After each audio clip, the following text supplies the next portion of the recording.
اللہ کے نبی نے 7 باتیں فرمائی رمضان کے آنے پر، 7 باتیں. یہ 7 باتیں ہر مسلمان کے ذہن میں ہوں، ہر بچہ بچی اس کے دل و دماغ میں ہر وقت نقش ہوں، مستحضر ہوں، ان کا دھیان رہے کہ رمضان اللہ کے نبی نے فرمایا یہ برکت والا مہینہ ہے، ہمیں برکتیں سمیٹنی ہیں اس رمضان میں. ہاں. دوسرا، اللہ اپنے بندوں کی طرف متوجہ ہوتے ہیں، بندوں کو چاہیے اللہ کی طرف متوجہ ہو جائیں، باقی طرف سے توجہ ہٹا لیں، اب باقی طرف سے نظر ہٹا لیں، اب اللہ کی طرف رجوع کریں. ہاں. اور تیسری بات، اللہ اپنی رحمتیں خاصہ نازل فرماتے ہیں، خاص رحمتوں کا نزول ہو رہا ہے، اپنا اپنا حصہ لے لو اس میں سے، اپنا اپنا حصہ لے لو اس میں سے. چوتھی بات، بندوں کی خطاؤں کو معاف فرماتے ہیں، یہ معافی مانگنے کا مہینہ ہے، خوب اللہ سے معافی مانگیں. اور پانچویں بات، بندوں کی دعاؤں کو قبول فرماتے ہیں، سحری کا وقت مانگو، افطاری کا وقت مانگو، روزہ رکھ کے مانگو، روزہ دار کی دعائیں قبول ہو رہی ہیں، اللہ خوش ہوتے ہیں جو اللہ سے مانگے. انسان اللہ ہی کا محتاج ہے، اللہ ہی ضرورتیں پوری کرنے والے ہیں، کسی کے ہاتھ میں کچھ نہیں، سب محتاج ہیں. وہ کسی محتاج کی کیا ضرورت پوری کرے، سب فقیر ہیں. فقیر کسی فقیر کو کیا دے، غنی تو اللہ ہے، صمد تو اللہ ہے، قادر تو اللہ ہے، مقتدر تو اللہ ہے. تو مانگو اللہ سے، سحری میں آدھا گھنٹہ، افطاری میں آدھا پونا گھنٹہ مانگو اللہ سے. اب سحری افطاری کا لفظ سن کر دعاؤں کی طرف دھیان جانا چاہیے کہ مانگنے کا وقت. لیکن آج کیا ہوا، شیطان نے ایسا چکر چلایا کہ سحری افطاری کا لفظ سن کر دھیان دسترخوان کی طرف چلا جاتا ہے. کھانے پینے کی فضا بن گئی، سموسے پکوڑوں کی، دہی بلوں کی، کھانے کی روٹی آلہ کی فضا بنے دعاؤں کی مانگنے کی.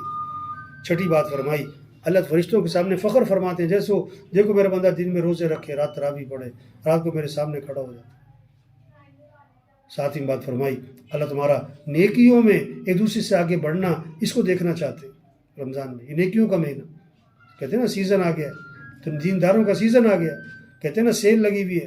تو رمضان کیا ہے، ایمان والوں کی کیا لگ گئی، فرض کا ثواب 70 کے برابر، نفل کا ثواب فرض کے برابر. شیاطین قید ہو گئے، جہنم کے دروازے بند ہو گئے، جنت کے دروازے کھل گئے، اللہ کی رحمتیں برس رہی ہیں.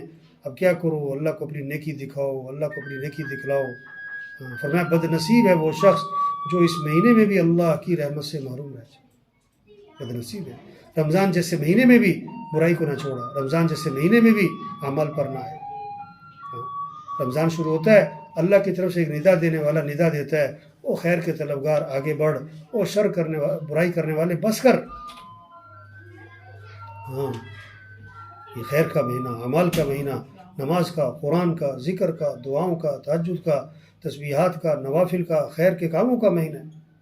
مولانا الیاس رحمۃ اللہ علیہ، جن کو اللہ نے ذریعہ بنایا اس تبلیغ کے کام کا، صدری میں تبلیغ کا کام، صدری میں جماعتیں، مراکز، مدارس، مولانا الیاس رحمۃ اللہ علیہ کو ذریعہ بنایا.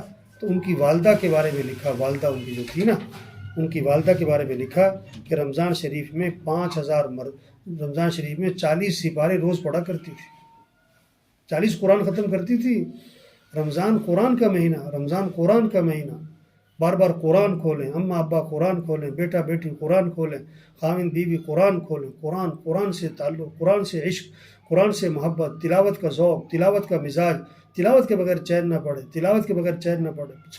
صبح شام قرآن کھولیں، بار بار قرآن کھولیں، قرآن میں دل لگے، قرآن میں دل لگے. جو مزہ کھانوں میں، کوفتے کباب میں، اس سے زیادہ مزہ ہے قرآن میں، مزہ ہے ذکر میں، مزہ ہے دعاؤں میں، مزہ ہے اعمال میں. یہ رمضان اس کا مہینہ. تو مولانا صاحب کی والدہ 40 مرتبہ قرآن ختم کرتی تھی رمضان میں، اور 5000 مرتبہ اللہ کا ورد، اور 5000 مرتبہ درود شریف پڑھتی تھی روزانہ. 1100 مرتبہ یا مغنی، 1200 مرتبہ لا الہ الا اللہ، 500 مرتبہ استغفار، 200 مرتبہ یا حی یا قیوم برحمتک استغیث، 100 مرتبہ ربی انی مغلوب فانتصر، 100 مرتبہ ربی انی مسنی الضر وانت ارحم الراحمین، 100 مرتبہ افوض امری الی اللہ ان اللہ بصیر بالعباد، 100 مرتبہ لا الہ الا انت سبحانک انی کنت من الظالمین، 100 مرتبہ حسبنا اللہ ونعم الوکیل نعم المولا ونعم النصیر. یہ مولانا صاحب کی والدہ کے روزانہ کے معمولات تھے. یہ شوق بنے، یہ ذوق بنے ذکر کا، تلاوت کا، دعاؤں کا، اللہ سے مانگنے کا. اس سے زندگیاں آسان ہوتی ہیں، اس سے زندگیاں خوبصورت بنتی ہیں، اس سے زندگیوں میں سہولتیں آتی ہیں، زندگیوں میں رونق آئے گی، زندگیوں میں بہار آئے گی، زندگیوں میں نکھار آئے گا. پیسوں سے نہیں، گاڑیوں سے نہیں، زیور سے نہیں، فرنیچر سے نہیں، برتنوں سے نہیں، ٹائل پتھر سے نہیں، رنگ روغن سے نہیں، شکل صورت سے نہیں، قیمتی لباس سے نہیں، زندگی میں رونق، زندگیوں میں بہار، زندگیوں میں کمال، خوبصورتی، نکھار، وہ اعمال سے آئے گا، اعمال سے آئے گا۔ یہ اعمال کا مہینہ، قرآن، ذکر، دعاؤں کا مہینہ۔ زندگیاں خوبصورت بنیں گی جب اخلاق اچھے ہوں گے، اخلاق اچھے بنیں۔ آج لوگ کہہ رہے ہیں کپڑے اچھے ہوں، کھانا اچھا ہو، نہیں، اخلاق اچھے ہوں گے تو زندگی اچھی ہوگی۔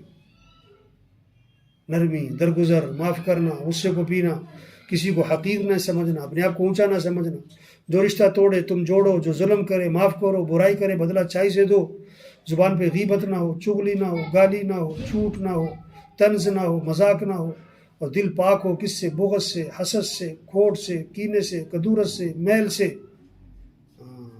کپڑوں کو صاف کرنا اتنا ضروری نہیں ہے جتنا دلوں کو صاف کرنا ضروری ہے۔ عینوں کو صاف کرنا جتنا ضروری، اس سے زیادہ ضروری ہے دلوں کو صاف کرنا۔ اس لیے غیبت نہ ہو، چغلی نہ ہو۔ روزہ ڈھال ہے، جب تک اس کو پھاڑ نہ ڈالے۔ روزہ کس چیز سے پھٹ جاتا ہے؟ کہ جھوٹ بول رہے، غیبت کرنے سے۔ کھانا پینا تو حلال ہے، وقتی طور پر منع ہے، جھوٹ تو ہے ہی حرام، غیبت تو ہے ہی حرام۔ روزہ رکھ کے چائے پیے یہ نہیں ہو سکتا، وہ روزہ رکھ کے کھانا کھائے یہ نہیں ہو سکتا۔ اور اگر روزہ رکھ کے کوئی چائے پی رہا ہو سکے وہ دیکھو روزہ رکھا ہے، تم یہ کیا کر رہے ہو، ابھی ٹائم نہیں ہوا، لیکن مسلمان ہو کے جھوٹ بول رہا ہے، مسلمان ہو کے غیبت کر رہا ہے۔ گاڑی پنچر ہو جائے چاہے 2 کروڑ کی ہو، نہیں چلے گی۔ آج روزے میں پنچر ہو رہا ہے، اس لیے روزے سے تقویٰ نہیں آ رہا ہے، روزے سے زندگی بھی نہیں بدل رہی۔ تو زندگیاں آسان ہوں گی، بہتر ہوں گی، خوبصورت ہوں گی، پرسکون ہوں گی، کب؟ جب اعمال اچھے، اخلاق اچھے، اخلاق اچھے ہوں۔ آپ صلی اللہ علیہ وسلم صحابہ کے ساتھ تشریف فرما تھے، ایک سڑان پھیل گئی، بدبو پھیل گئی۔ آپ نے صحابہ سے فرمایا تمہیں معلوم ہے یہ بدبو کس چیز کی ہے؟ صحابہ نے عرض کی اللہ جانے، اللہ کا رسول۔ فرمایا یہ ان لوگوں کی بدبو ہے جو دوسروں کی غیبتیں کرتے، جو دوسروں کی غیبتیں کرتے، یہ ان کی بدبو۔ توبہ! آج ہمارے معاشرے میں غیبت، گھروں میں غیبت، مجلسوں میں غیبت، جہاں 2 بیٹھے تیسرے کی بات۔ کسی کو آج غیبت سے روکو اور وہ فوراً جھٹ جب وہ کہتے ہیں میں جھوٹ نہیں بول رہا، میں سچ بول رہا ہوں۔ ارے بھائی اسی کا نام غیبت، اگر جھوٹ ہے تو پھر تو بہتان ہے۔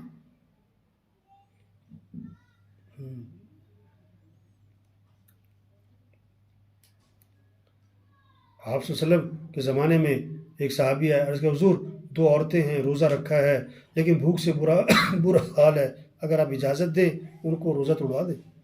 آپ خاموش رہے۔ پھر آئے، حضور دونوں کا برا حال ہے، بھوک سے نڈھال ہیں، اجازت دیں روزہ توڑوائیں؟ فرمایا 2 پیالے منگاؤ۔ پیالے منگائے، ان کے سامنے رکھوائے، ان سے کو قے کرے، قے کی تو اس میں تازہ گوشت نکلا، خون کے ٹکڑے جمے ہوئے۔ حضور یہ کیا؟ یہ تو روزہ رکھا ہوا تھا، یہ کیا ہے؟ یہ خون کہاں سے آ گیا؟ گوشت کے ٹکڑے کہاں سے آ گئے پیٹ میں؟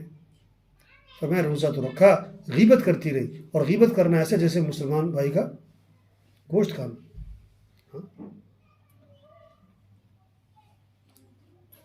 تو زندگی آسان ہوں گی کب؟ خوبصورت ہوں گی کب؟ جب اعمال اچھے، اخلاق اچھے۔ جب ایمان بنے گا پھر عمل کا شوق، ایمان بنے گا پھر اخلاق کمال کے، جب ایمان بنے گا پھر آنکھوں میں حیا آئے گی، حیا آئے گی۔ ہمارا دین حیا سکھاتا ہے۔ تو آج فنکشنوں میں دیکھو کیسی بے حیائی، یونیورسٹیوں میں بے حیائی، سڑکوں میں بے حیائی۔ توبہ توبہ توبہ! ہمارا دین تو حیا سکھاتا ہے، ہمارا اللہ، ہمارا قرآن، ہمارے نبی ہمیں حیا سکھاتے ہیں۔ فرمایا حیا ایمان کا شعبہ ہے، اور جب حیا نہ رہے جو مرضی کرتے پھرو۔ جو لوگ کہتے ہیں نا مرد عورت اکٹھے بیٹھیں، ملے جلیں، گپ شپ دوستی لگائیں، اس سے کیا ہوتا ہے؟ تو اللہ کے نبی نے فرمایا جب حیا نہ رہے پھر کچھ نہیں ہوتا۔ وہ تو حیا والے کے لیے، ہاں، بے حیا کے لیے کوئی مسئلہ نہیں ہے۔ ہمارا دین حیا سکھاتا ہے۔ ہمارا دین کیا سکھاتا ہے؟ اخلاق۔ دین کیا سکھاتا ہے؟ معاف کرنا، غصے کو پینا۔ قیامت کے دن اللہ کے نبی نے فرمایا کہ بتاؤ میری امت کا مفلس کون ہے؟ جو قیامت کے دن آئے گا بہت سی نمازیں لے کر، روزے لے کر، ذکر، تلاوت، تہجد، اعمال، نوافل، حج، عمرے، لیکن کسی کی غیبت، کسی کی چغلی، کسی کو گالی دی، طنز کیا، کسی کا حق دبایا، کسی کو، تو اس کی نیکیاں لوگوں میں تقسیم ہو جائیں گی، لوگوں کے گناہ اس کے سر پہ آئیں گے، حکم ہوگا جہنم میں ڈال دو، یہ میری امت کا مفلس ہے۔ تو حضرت محمد مصطفیٰ صلی اللہ علیہ وسلم آخری نبی ہیں، قیامت تک کوئی نبی نہیں آئے گا۔ یہ ہے سب سے بڑا کام، سب سے اہم کام، سب سے ضروری کام کہ سب سے توبہ کروائیں، سب سے توبہ کروائیں۔ سب کا رجوع اللہ کی طرف کروائیں، سب کو اللہ سے مانگنے والا بنائیں، اللہ کے سامنے جھکا دیں، ذکر تلاوت پر لے آئیں، سب کے اخلاق اچھے ہو جائیں، کمائیاں پاکیزہ ہو جائیں۔ ایک حرام کا لقمہ ہے، 40 دن تک کوئی عبادت قبول نہیں ہو، کسی کا حق نہیں دبا لو۔ ہاں، ہر ضرورت حاجت میں رجوع اللہ کی طرف ہو، مانگنا اللہ سے ہو، اللہ کے علاوہ کسی سے نہیں مانگنا، اور جو اللہ دے اس پہ صبر اور شکر اور قناعت، اس کا استعمال صحیح کرنا۔